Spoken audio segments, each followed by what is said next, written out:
This week, don't tell the anti-Semites, but there is such a thing as a worldwide Jewish Congress. No, it doesn't let us control the weather, the banks, or war and peace, but it does let everyone have a say in what goes on in Israel.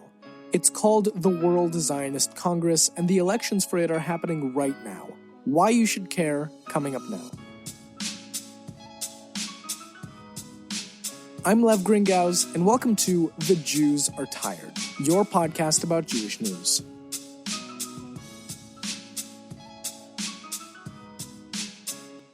So let's first get into what this thing, the World Zionist Congress, is. Yes, it sounds like something out of the protocols of the Elders of Zion, but also, yes, it's a totally real thing.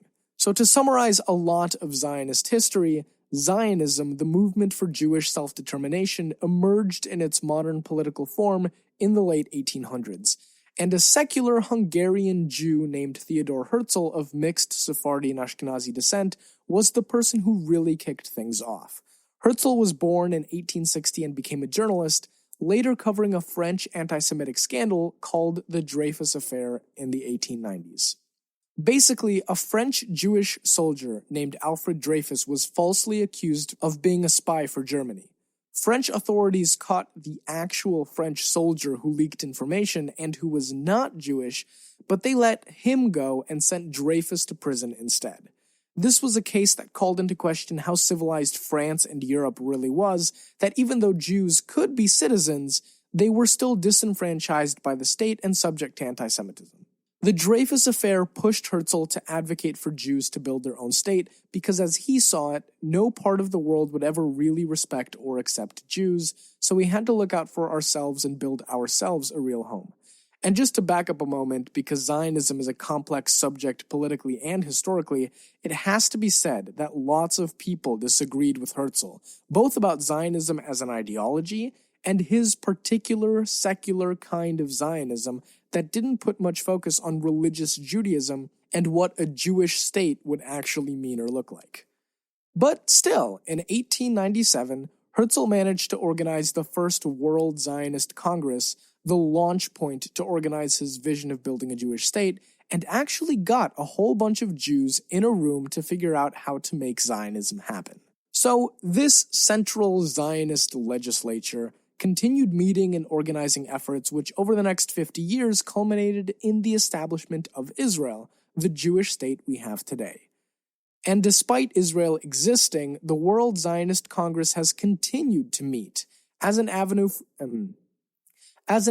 for bringing Jews together from all around the world, from all political views and streams of Zionism and even non- and anti-Zionism, to sit at a big table and figure out how world Jewry should be spending billions of dollars across organizations like the World Zionist Organization, the Jewish Agency for Israel, and the Jewish National Fund, which all do a variation of investing in Israel, working with immigrants to Israel, and supporting Jewish communities around the world. So this year, 2020, in October, there will be the 38th World Zionist Congress. And right now, from January until March 11th, American Jews can vote for different political parties to represent them at the WZC. I won't go through all of them here, but you've got parties representing the Reform and Conservative movement, progressive and liberal Jews outside of religious denominations, right-wing Jews, Orthodox Jews. Basically, there's at least one party running in the WZC elections that will represent your views guaranteed. A link in the podcast notes will bring you to the Forwards guide on parties so you can decide who to vote for. And on a local note, there are 8 Minnesotan Jews on the lists for those parties, something TCG folk wrote about in a story that is also linked to in the podcast notes. I highly recommend reading it, if only to know the faces and the names of some of the people that may be representing American Jewry at the WZC in October. But how do American Jews, or we, or us, vote? Well, you go to the official website for the elections, which is linked to in the podcast notes, sign off on a declaration of Zionism, pay $7.50 if you're above the age of 25, or $5 if you're 18 to 25, and cast your vote. Now, if you're iffy on the declaration of Zionism you have to sign off on, honestly, no one is paying attention to it or making you sign your life away in blood or anything like that. Just remember that, like in Israeli elections, voting here is not for individual people, but for parties as a whole. And the breakdown is pretty simple. There are 500 seats in the World Zionist Congress, of which 199 belong to Israeli political parties representing the makeup of the current government, 173 seats are for world Jewry as a whole, and 152 seats are for United States Jews specifically. So let's say a party gets 10% of the American Jewish vote, so 10% of 152 works out to roughly 15 seats.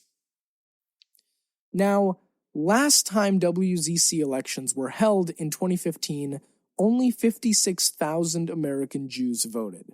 That's an abysmally low voter turnout for a community that's anywhere between 5 to 7 million people.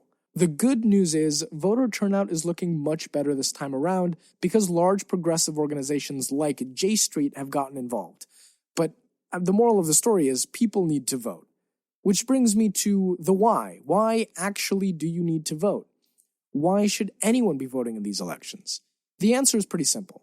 Because the WZC controls billions of dollars in spending across Israel and the Jewish world. That money goes to everything from settlements in the West Bank to Zionist education, support for Jewish communities generally in the world, and support for all kinds of Israelis. And the system is built specifically so that Jews all around the world can and should have a say in where that money goes.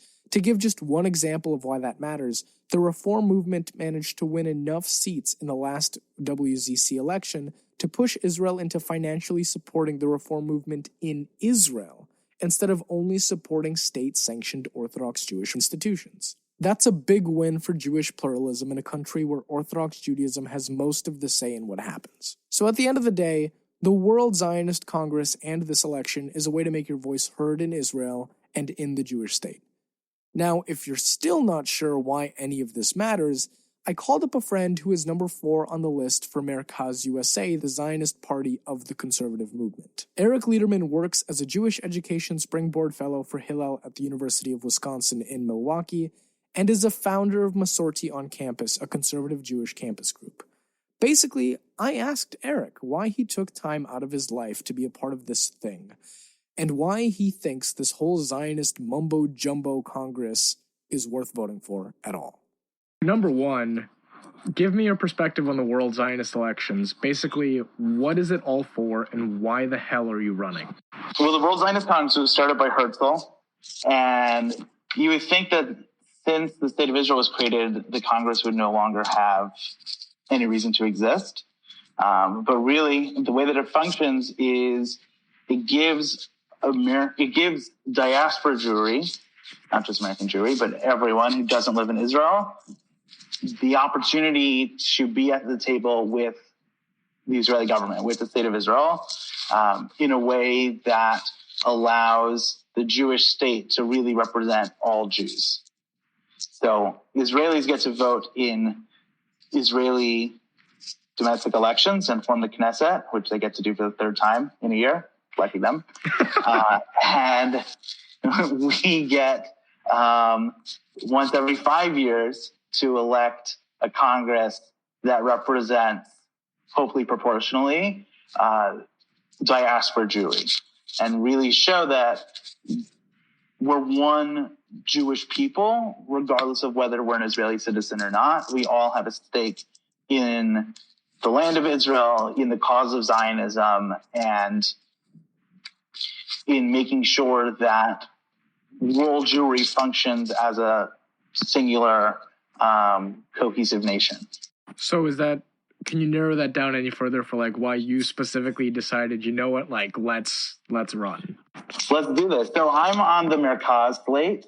Mercaz is the Zionist arm of the conservative movement, which represents values that I feel strongly about, such as religious pluralism and democracy, and making sure that you don't have to be on a specific list to be considered Jewish or to be considered a rabbi or to participate in Judaism.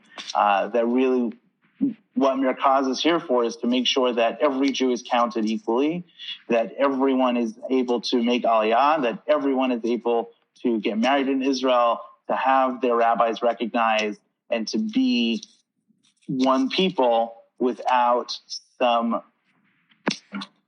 I don't want to be disparaging, but without this arbitrary rabbinut telling us who can and can't be Jewish, or what we can and can't do as Jews. Can you sort of explain a little bit more about that, just because the way I try to approach this podcast is like for a Jew who may not know that much and is sort of thrown into what's going on with the Jews. So, like, can you explain a little bit more about, like, what are you focusing on exactly when you're saying, well, recognized as a Jew in Israel and all of these issues? Like, give sort of a nutshell summary of what you're talking about.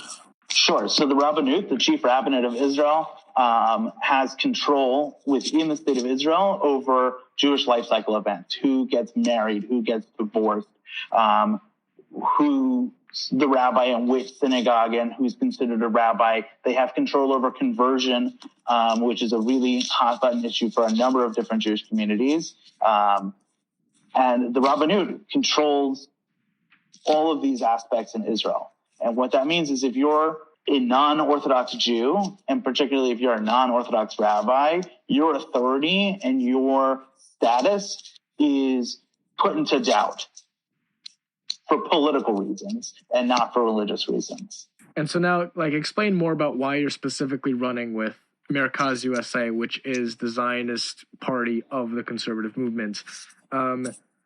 And in doing so, like, if you can explain more about the platform, because is it really just about this, all Jews should be recognized in Israel, or are there other things that the platform touches on? Because I know a priority for many American Jews is, for example, the Israeli-Palestinian conflict and sort of all of those larger issues as well. Sure. So the platform of Mercaz includes, it starts with an open, pluralistic Jewish society. That's our number one concern, is to make sure that all Jews are treated as Jews. Let me read actually the exact wording for the platform because it's fascinating. Achieving peace, a negotiated peace settlement between Israel and the Palestinians. That's the verbiage. So from our perspective as Americans, we want to achieve peace. We're like driven by ending conflict and trying to solve everything. But as a religious movement, I think we're taking this step to say this is a political issue. This is something that should be solved by the parties, by the Israeli government and by the Palestinian government. And together they need to sit down and negotiate, what does the solution look like? Does it look like two states? Great. If it's two states, where are the borders? How does it divide up the water supply and the electricity and all these infrastructure things? It's not pretty, and it's not a talking point. It's a real concern that there is an issue here that needs to be solved, and it needs to be solved in a real way that just putting a billboard together isn't going to do. Good response. So then coming back to, why you specifically decided to run with Mercaz with this slate.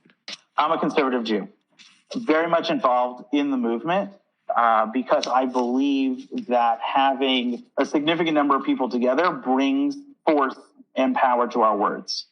So the conservative movement exists of a big tent, and we have lots of different opinions, but we can agree that egalitarianism is incredibly important to the future of Judaism. We can agree that serious engagement with Judaism and living Jewishly through Shabbat and holidays and classes and everything that a Schechter school or Ramah camp or USY puts forward as a virtue. I've spent time at the conservative yeshiva in Jerusalem. I've lived the life that Mercaz is trying to support. Being part of different egalitarian communities and experiencing it all over Israel, not just in Jerusalem, really has filled me with a Zionist love for Israel. That's like a deep emotional love of wanting to be there and roll up my sleeves and do something about it in a way that the pioneers 100 years ago felt. So then also, like, what's your realistic expectation of how these elections will go? Because honestly, American Jews have mostly ignored and have been disconnected from these elections, with only about, I think it was 56,000 people voting in 2015 out of almost, anywhere between 4 million to 7 million Jews in the United States. Like, what do you expect to come out of this? I expect that we will increase those numbers for a variety of reasons. One, we're taking this much more seriously than we have in the past. We're incredibly engaged with membership of synagogues, men's clubs, sisterhoods. We're engaged with the youth. I'm 28 years old. We're engaged in a real way that this is a serious issue, and we're trying our hardest to make sure that people know that this is happening. And you're right, that people just don't know it's happening. So to get that number from 56,000 up to hopefully 100,000, 1 million people, there are somewhere between 5 to 7 million Jews in the United States. If we can get 1 million of us to vote, it'll blow everyone away, to make sure that your values are represented on the global stage.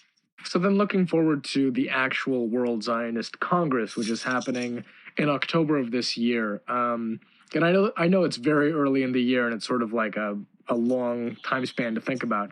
But what are your expectations, or what are your, thoughts on the Congress itself in 2020? Like, what's the sense of urgency for the 2020 World Zionist Congress? Sure. So there's always a sense of urgency, since there's something like $1 billion that's going to be allocated at the Congress towards various programs and projects through the World Zionist Organization. And percentage-wise, whoever has more seats will be able to have more votes and get more money, in theory. That's kind of the tachlis of how that works, the kind of the basic nitty-gritty of how the Congress functions.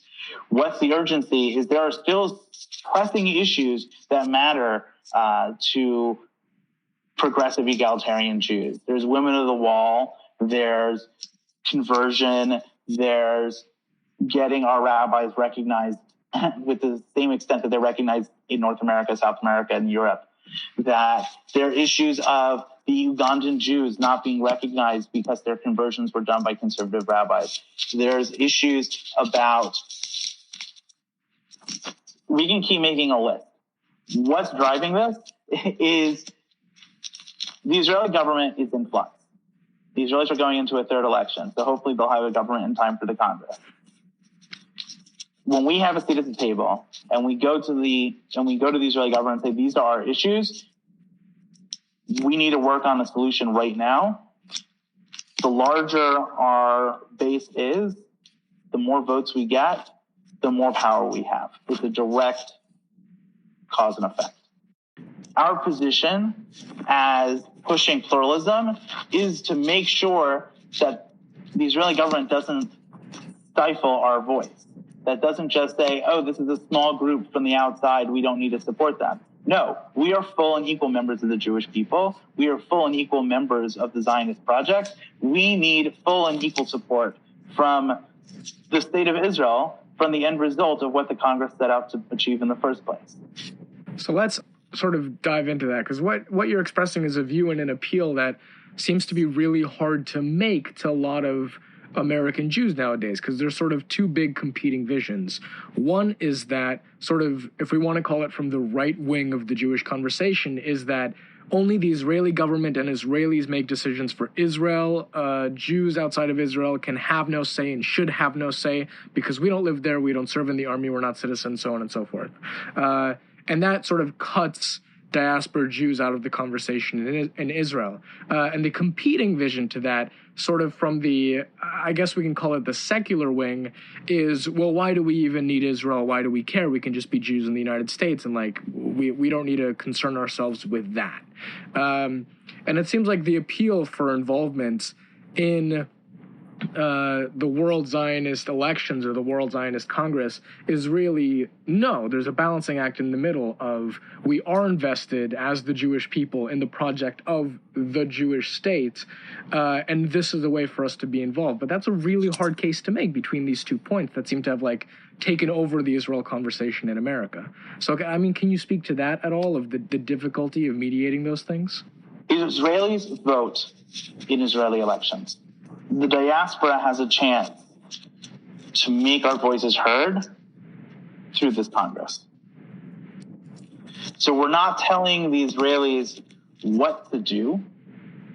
Instead, we're at the table with them as equals, saying these are the values and positions of the diaspora. And we as the Jewish people have to work together with our competing ideas and values to find a space where everyone can be Jewish. We're not voting in an Israeli election. We're voting in a Jewish election. We're voting for the Jewish people, the Jewish cause, and to have a voice at a Jewish Congress. That's incredibly powerful as American Jews, to say we are either the largest or the second largest, depending on which survey you're looking at, Jewish population in the world. And we have as much of a right and an opinion to Judaism, to Israel, to the effects of where our voice goes, where our money goes, where our prayers go, as the people who live there. So I think this is then my last question, but tying all of this together, tying our conversation together, you've said like bits and pieces along the way, but I sort of, want you to sum it up. What is the case to say to American Jews, yeah, pay $7.50 or $5 if you're, 18 to 25, pay the money, check off the box that says you agree with the Zionist statement, the Jerusalem Doctrine, and vote in these elections. At the end of the day, 56,000 Jews out of 5 to 7 million voted in the last elections. Why should there be more this time? What is the case? Sum it up, bullseye. We're here. We have the ability to determine our future. We have the ability and the right to have our own state.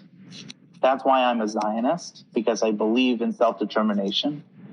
That's why I understand and support the two-state solution, because I believe in self-determination. But I also understand I'm an American citizen, and I can't vote in Israeli elections. But I'm also a Jewish citizen of the Jewish people, Am Yisrael, the nation of Israel. And this is my voice too. So I'd rather have a much more optimistic view and say, I'm taking control of my own destiny, my own future, and I'm bringing my friends along with me in order to have an amazing future for all the Jewish people together on the world stage, on the Israeli stage, through the World Zionist Congress.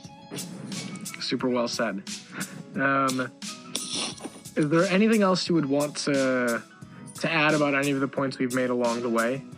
Here in the United States, the political situation is heating up for the 2020 presidential election. In Israel, they're going into round 3 of national elections. Why not be part of the process? Why not vote more than once in a year? So we got a primary, we got a general, and we got the World Zionist elections. That's 3 elections in 2020 for American Jews. That sounds like a lot of fun to me. I think it only sounds fun to you. I'm just going to say that. I think it only sounds fun to me because I watched the election. It sounds like the Jews are tired is what it sounds like to me when there are 3 elections in a year, but that's just me. Well, the Jews are very tired. We're tired of being told how to be Jewish. We're tired of being told how to be Zionist. We're tired of having other people make decisions for us. And by having a voice at the World Zionist Congress, we're able to wake up and we're able to be engaged in the process in a very real way. This has been this week's The Jews Are Tired podcast. I'm Lev Gringauz. Don't forget to subscribe and share, and hopefully next week the Jews will get some rest.